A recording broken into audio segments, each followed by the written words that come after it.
All right, today we're diving into the story of one of the most famous structures on the entire planet, the Roman Colosseum. You see it on postcards, you see it in movies, but its real story is so much more dramatic than you could ever imagine. Let's get into it. You might have heard this prophecy before. It sounds so epic, right? As long as the Colossus stands, so shall Rome. It makes it seem like the fate of the entire world is tied to this one building. But here's the thing. What if I told you that quote isn't about the building at all? Yeah, seriously. The name Colosseum actually has nothing to do with how colossal it is. It was named after a gigantic bronze statue, the Colossus of Nero, that used to stand right next to it. So that prophecy? It was about the statue. The building's original name was the Flavian Amphitheatre. It's pretty wild that its famous name comes from a piece of art that's been gone for centuries. Okay, so to understand why this place was even built, you have to picture Rome in the year 68 AD. It is an absolute mess. The hated Emperor Nero is dead. There's been a brutal civil war. And the new guy in charge, an emperor named Vespasian, needs to get the Roman people on his side. And he needs to do it fast. And this is where Vespasian pulls off a move of pure political genius. You see, Nero had built this insane, over-the-top palace for himself called the Domus Aurea, complete with a private artificial lake smack in the middle of the city. So what does Vespasian do? He drains the lake and builds a massive public amphitheater right on that spot. He was literally replacing a symbol of private greed with a gift for everyone. But here's the dark side of that gift. Wondering where the money came from? Well, the whole thing was paid for with treasure looted from the Jewish temple in Jerusalem after the Romans brutally crushed a rebellion there. It's such a stark reminder that so much of Rome's incredible architecture was built on the back of conquest. So we know why it was built. Now let's talk about how. Because honestly, the construction of the Colosseum was just a jaw-dropping feat of engineering. And they did the whole thing in less than a decade. The scale of it is just staggering. Just think about this for a second. At its peak, the Colosseum could hold up to 80,000 people. To put that in perspective, that's bigger than most modern NFL stadiums. In the ancient world, that was an almost unbelievable number. It was by far the biggest amphitheater anywhere. And it wasn't just big, it was brilliantly designed. You can see how practical the Romans were. The columns on the outside weren't just for decoration.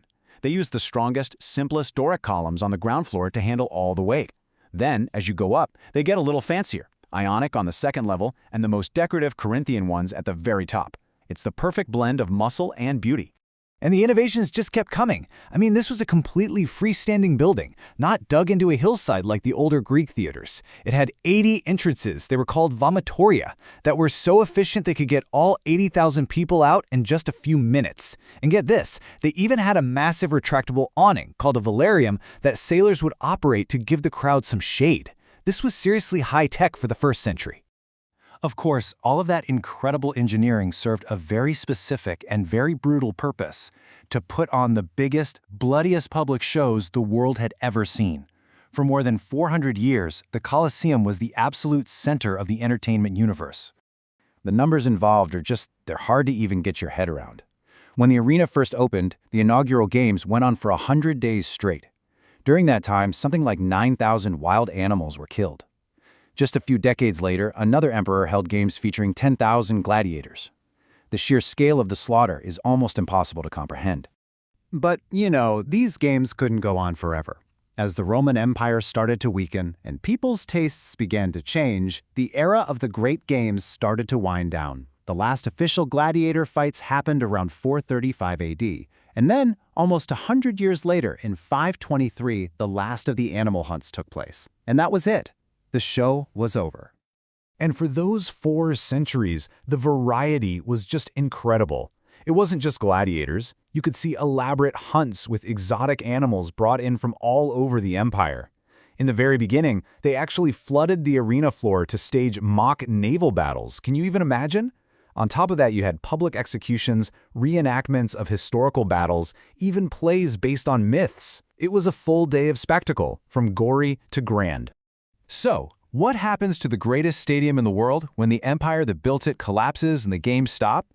Well, the next chapter in the Colosseum story is a really sad one.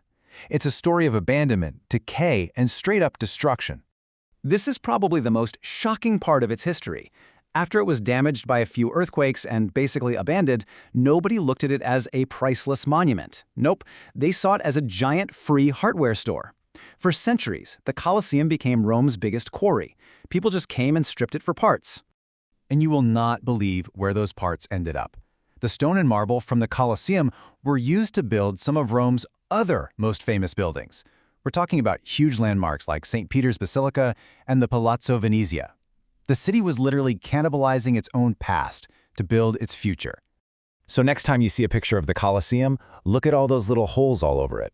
Those aren't just from age. Each one of those pockmarks is a scar left by medieval workers who hacked out the 300 tons of iron clamps that held the stones together just so they could melt them down and reuse the metal. So, for about 1,000 years, the Colosseum was just being picked apart and left to crumble. But its story wasn't over yet. In fact, it was about to have an incredible comeback, transforming from a ruin into the powerful global symbol that it is today. The big turning point finally came in the 1700s. Pope Benedict XIV declared the Colosseum a sacred site, arguing that it was a place where early Christian martyrs had died. And that one act changed everything. It officially put a stop to it being used as a quarry and kicked off the very first efforts to actually preserve it. And this, to me, is the most amazing part of the whole story. The meaning of the building has done a complete 180-degree flip. A place that was once world-famous for public executions and death is now a global symbol against capital punishment. An arena built to glorify an emperor's power is now a monument for everyone, from every country in the world. This modern tradition really brings its new identity home. Today, whenever a country anywhere in the world abolishes the death penalty, or even just cancels a single death sentence, the lights that illuminate the Colosseum at night are changed from white to gold. It has become a beacon of life, which is just incredible when you remember its bloody past. When you step back and look at the whole picture, the story of the Colosseum is one of constant reinvention. It's been a political gift, an engineering marvel, an arena of death, a source of stone, and now a symbol for human life. It really makes you wonder, doesn't it? What will this incredible building mean to the world another 1,000 or 2,000 years from now?